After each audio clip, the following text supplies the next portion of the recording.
Welcome to the world of Covet.pics. You're on your way to creating beautiful Instagram galleries that your customers can shop on. If you haven't already, you can install Covet.pics from the Shopify App Store. When you open Covet.pics for the first time, you'll be presented with two options to either automate Instagram or to create a new manual post. Start by clicking on Automate Instagram and a pop-up will appear asking you to connect with Instagram. This step is required so that Covet.pics can pull images from Instagram. You must connect with the Instagram account that you plan on pulling images from. If you're already logged into Instagram on your browser, clicking the connect button is all you need to do. If you're not logged in, you'll be prompted to do so. The next screen will give you the opportunity to name your gallery and allows you to select the username that you'd like to pull your gallery images from.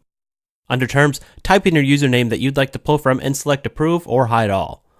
This either allows all images to be approved automatically or it hides them all until you approve the ones that you want to show.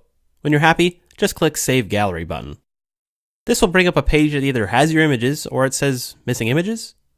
If that's the case, simply click the yellow Reload Now button and refresh the page.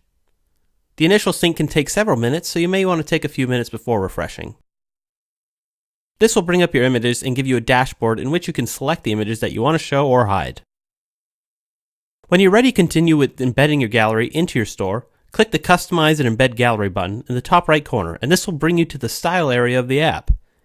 Here, you can adjust the layout of your gallery and get the gallery embed code by clicking Embed in a Shopify site. You can check out our guides on embedding your gallery in the Space Squirrel Help Center. If you have any questions, feel free to contact us anytime at support@spacesquirrel.co.